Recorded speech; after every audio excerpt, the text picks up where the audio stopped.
Situación del precio de la gasolina, punto número 1. 2, en sus listas de plurinominales, pues sale Jimena Puente, quien era consejera del INAI. La gente pues considera esto un vínculo, bueno, no está del todo contenta en redes, a raíz pues de que esta era una consejera de un órgano autónomo y ahora sale en estas listas. Y bueno, básicamente son estas dos cuestiones. Mira, nosotros no vamos a criticar a Santiago Krill por haber salido del IFE y revelar una preferencia partidista. En este caso, la verdad es que no estamos contentos con la lista. Nos parece que es una lista representativa y estamos agradecidos de poder haber llevado en la lista a una gente comprometida y que ha trabajado por la transparencia por muchos años. Nos parece que manda una señal de un compromiso para seguir trabajando por la transparencia. En la figura de una gente que ha entregado una trayectoria a trabajar por esos objetivos. Estamos contentos de su inclusión, estamos ciertos que nos va a ayudar en el desarrollo de nuestra agenda legislativa y nos parece que es importante que el compromiso con las agendas se exprese también en las personas que encontramos para que nos ayuden en el trabajo legislativo. Y nosotros estamos comprometidos con la transparencia, lo hemos acreditado en todas nuestras funciones. De los últimos eventos públicos en donde muchos de ustedes me acompañaron, nos tocó hacer transparentes todos los contratos que había firmado el gobierno federal. Y hoy ese compromiso con la transparencia se refrenda, expresada no solamente en la agenda legislativa, sino en quien nos puede ayudar para que esa agenda legislativa sea exitosa. Y vuelvo yo a poner sobre relieve, entre apostarle a la transparencia con gente conocida y reconocida en el tema y apostarle a la impunidad con gente que enfrenta procesos penales, que secuestraba o que cometió homicidios, la verdad, nos sentimos mucho más contentos apostándole a la transparencia. Y en el caso de la reforma energética, pensamos que lo que está en juego solamente hasta ahorita son 100,000 millones de dólares. Son 100,000 millones de dólares que se traducen en empleos que implican para los mexicanos un mejor destino.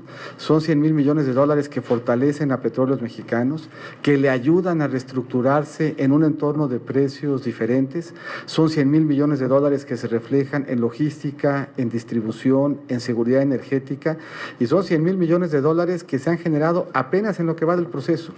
Estamos hablando de una reforma que desde el punto de vista de capital y de movilización de recursos internacionales y domésticos puede convertirse en puntos de crecimiento y en números de empleos, y que echarle para atrás puede reflejarse en que se destruyan esos empleos y que se cancele la posibilidad de que el sector energético sea palanca de desarrollo.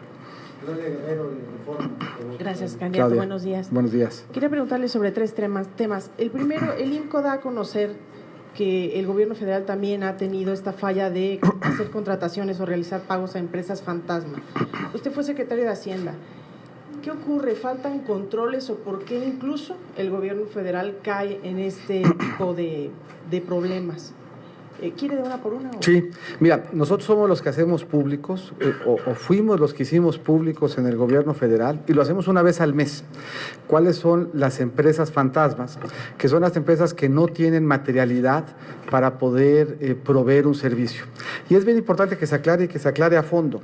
Las empresas fantasma lo son dependiendo de la forma como van evolucionando. Esto es, una empresa que tuvo materialidad puede dejar de tenerla y por lo tanto se apunta y se hace público. Una empresa que pensaba la autoridad tributaria que no tenía materialidad puede acreditarlo de manera diferente y para eso hay plazos. Pero las dos cosas se hicieron públicas desde el gobierno y nos parece de nuevo que en ese compromiso con la transparencia y la rendición de cuenta es bien importante. El gobierno hace público al mismo tiempo todo lo que contrata y el gobierno hace público cuáles son las empresas que no tienen materialidad. Y atrás de cada contratación debe de haber un proceso de deslinde de responsabilidades. Y ese proceso de deslinde puede acreditar diferentes cosas. O que hubo materialidad y que ahora no la hay, o que hubo el riesgo de una responsabilidad en cuyo caso debe de averiguarse.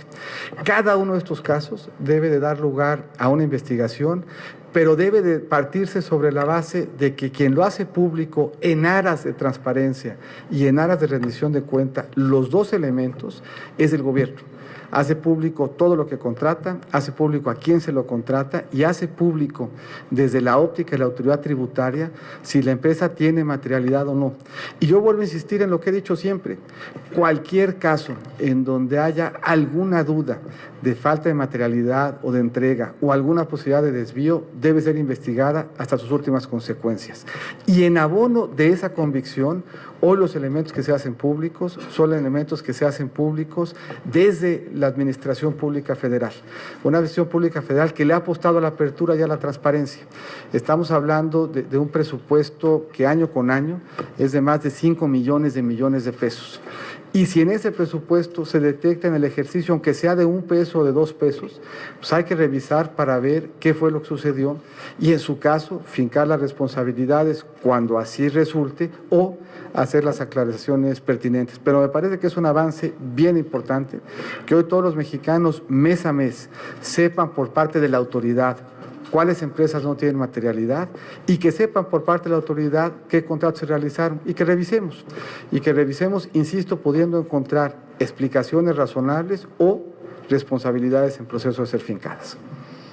El segundo tema, candidato, es ¿por qué decidieron seguir dándole espacio a un sindicato tan cuestionado como es el sindicato de Pemex? ¿Cómo es el sindicato de? Pemex, de Petróleos Mexicanos. Vemos que hay por lo menos 3 aspirantes en las listas al Senado y a diputaciones federales. Uno de ellos incluso estuvo en las indagatorias del Pemex Gate y ahora es candidato a diputado del PRI. Mira, en ese caso las indagatorias se revisaron y se realizaron y se deslindaron responsabilidades hace más de 18 años. Y en ese sentido, pues no encontramos en su expediente un solo pendiente. Y nosotros sí pensamos que el sector energético es importante. Y sí pensamos que los trabajadores del sector energético implican y aportan una voz valiosa en el espacio legislativo. Nosotros estamos absolutamente comprometidos con que nadie que tenga un proceso de ningún tipo abierto esté en las listas. Y ese fue el criterio que se aplicó en el 100% de los casos. Es una lista representativa, es una lista transparente, es una lista incluyente y es una lista que lleva la voz de trabajadores que están muy comprometidos con el desarrollo del país. Yo fui secretario de Energía y me consta ver los esfuerzos que hacen todos los días los trabajadores de Pemex para abrirnos mejores espacios de oportunidad. No hay una sola gente en la lista que tenga un procedimiento pendiente o abierto. Es una lista en donde encontramos expresiones de género, expresiones jóvenes, expresiones de diferentes sectores, expresiones de diferentes agendas y vuelvo a reiterar la agenda de transparencia. Y por último quería preguntarle sobre la reunión que acaba de tener, si nos puede platicar un poquito de cuáles fueron las inquietudes que les está planteando los inversionistas, sobre todo tomando en cuenta que la elección es un factor de riesgo para la economía del país. Plantean efectivamente temas que son bien importantes. En esta elección se define mucho el rumbo y el rumbo para el país en términos de hacia dónde nos vamos a mover en inversiones y en crecimiento, en términos de confianza y de lo que la confianza trae consigo. Un país que genera confianza y que genera rumbo es un país que atrae inversiones. Estas inversiones se reflejan en empleos y estos empleos nos ayudan a combatir la pobreza. Y por eso, para este sector y para todos, es muy importante entender cuáles son las propuestas para poder evaluar si son propuestas que le ayudan al país a mantener rumbo, a generar confianza, a abrir espacios de inversión y de generación de empleo. Y habría que preguntarle a ellos, pero yo me quedé con la profunda convicción de que las propuestas que escucharon son propuestas que les convencen, son propuestas que les entusiasman, son propuestas que les dan seguridad y que les dan claridad de que en un gobierno encabezado por mí habrían oportunidades de que el país siga creciendo, se siga desarrollando y siga generando confianza, pero habría que preguntarle a ellos. Yo sin duda es la impresión con la que me quedé. Doctor, buenos días. Jorge. Buenos días. Solamente una pregunta. Cuestionarle, el día de ayer el candidato del Frente, Ricardo Anaya, pidió a observadores internacionales que pues puedan estar en las elecciones de julio próximo para evitar una guerra, como él llama, sucia. Entonces, si me podría dar una opinión. A mí me parece que es una muy buena idea. Yo creo que México no solamente aporta observadores internacionales, sino que los recibe siempre con gusto. México ha venido fortaleciendo sus instituciones para tener elecciones transparentes. Y me parece en consecuencia que reconocer esa participación, que invitarla, que convocarla para que por esa vía tengamos certeza, es algo que México ha hecho, a lo que México ha aportado.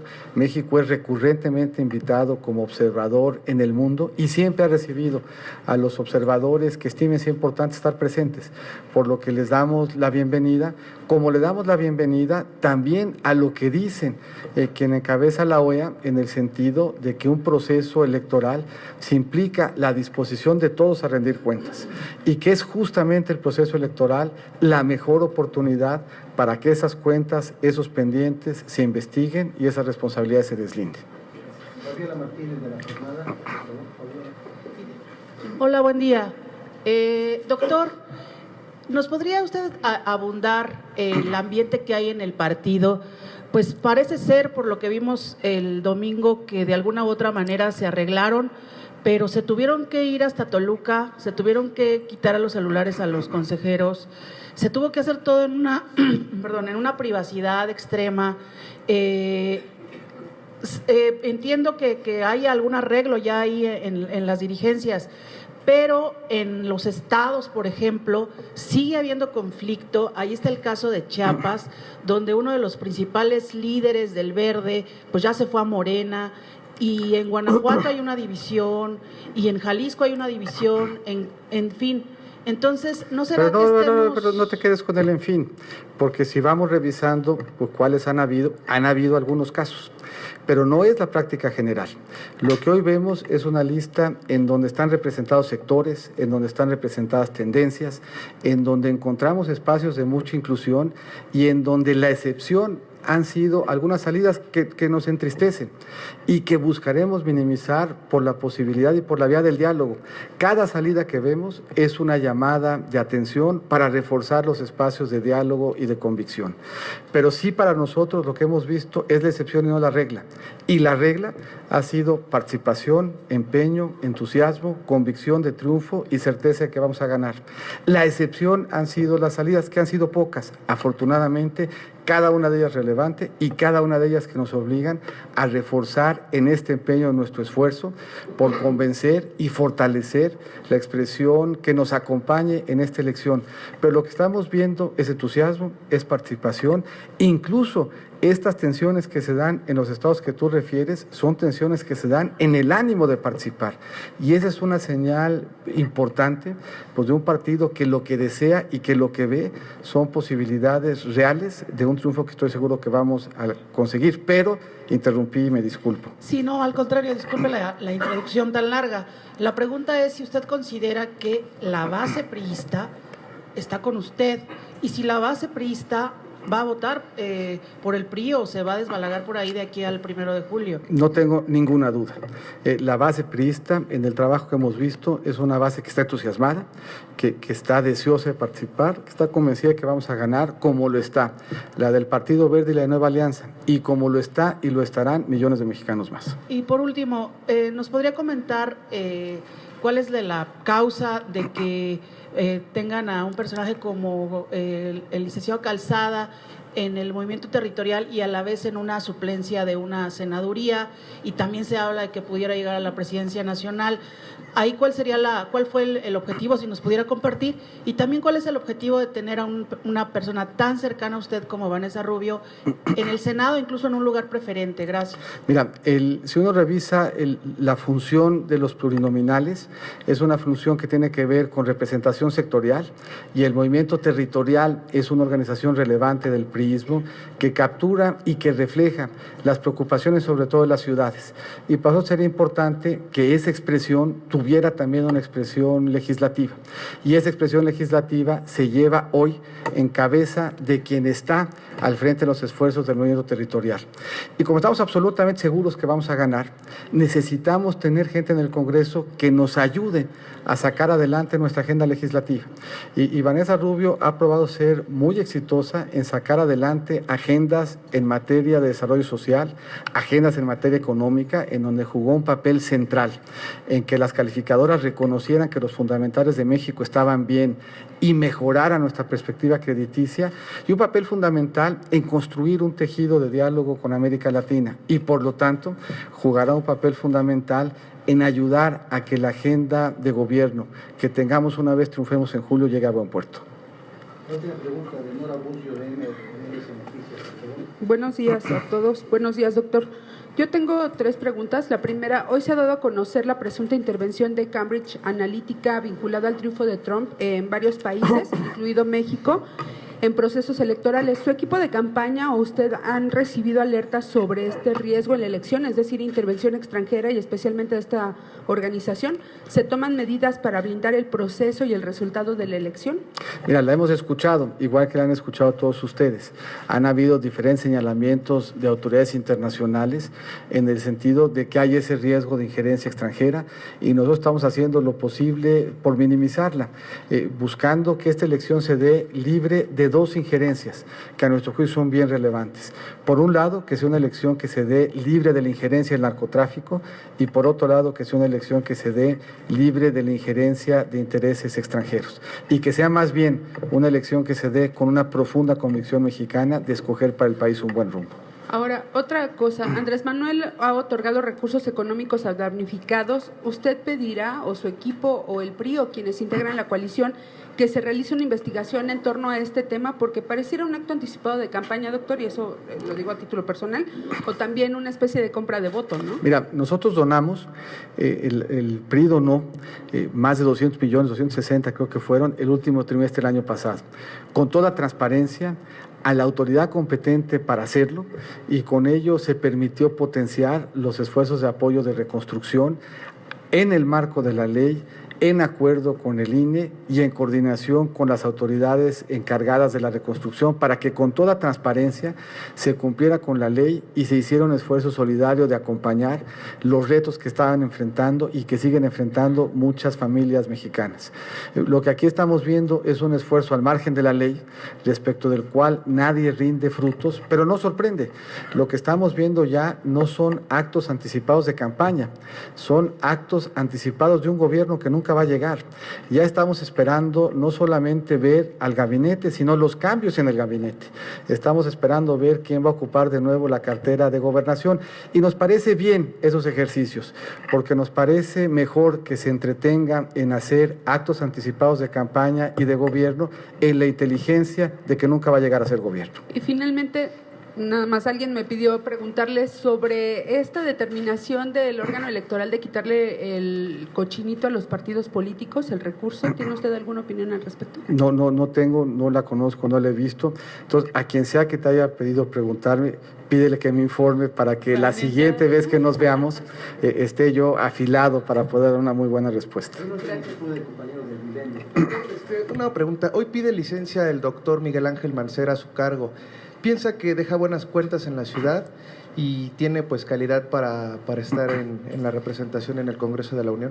Mira, yo tengo la impresión de que quien puede hacer un análisis más riguroso, porque está profundamente metido en el tema, es por un lado la ciudadanía de la Ciudad de México, y por otro lado, el que seguramente les podrá dar una respuesta puntual sobre ese tema es Miquel Arriola. A él se lo refiero. Como capitalino, ¿cree que deja buenas cuentas? Mira, yo como capitalino creo que esta ciudad puede avanzar mucho más de lo que ha avanzado. Yo creo que es una ciudad que ha abandonado la inversión del transporte público, que es una ciudad a la que le faltó planeación para cerrar circuitos que permitieran sacar al transporte pesado de la ciudad. Creo que es una ciudad que tiene enormes retos de seguridad y que podía y debía de haber hecho mucho más para consolidar la seguridad en beneficio de los capitalinos. Creo que es una ciudad que en donde los contrastes son brutales y evidentes en términos de los que tienen y de los que no tienen. Es absolutamente inconcebible que una ciudad del tamaño y la importancia que tiene la Ciudad de México no haya podido resolver problemas básicos de agua, luz y drenaje en la ciudad, que parte importante de la población de la ciudad tenga que tandear el agua, que tenga que pagar para que le llegue en pipas, que tenga que solapar los negocios que hacen los delegados para entregárselas. Es una ciudad con la que juntos Miquel y yo hemos hecho un compromiso importante, justamente para subsanar las deficiencias que encontramos, de una ciudad que abandona la inversión de transporte público, de una ciudad que no invierte en infraestructura básica, de una ciudad que descuida la seguridad, de una ciudad que no se ha ocupado de sacar el transporte pesado, con costo para quien usa el transporte pesado y con costo para quien en la ciudad sufre las consecuencias de la contaminación y de la congestión. Es una ciudad cuyo gobierno nos quedó a deber. Es una ciudad que debía de haberle entregado mejores cuentas al país, habida vez de que contó con un gran apoyo federal. Nunca se le regateó el apoyo a la ciudad, nunca se le regateó el apoyo a su dirigencia, y son cuentas que a la luz de lo que hoy vemos se quedan cortas en términos de lo que los capitalismos esperábamos. Y por eso, así como estamos ciertos de que vamos a ganar en julio la elección federal, estamos absolutamente ciertos de que la ciudad va a enfrentar un cambio y que ese cambio lo va a enfrentar con éxito Miquel Arriola. Gracias. ¿La empresa Cambridge Analytica está contratada en su equipo de campaña? No. Gracias.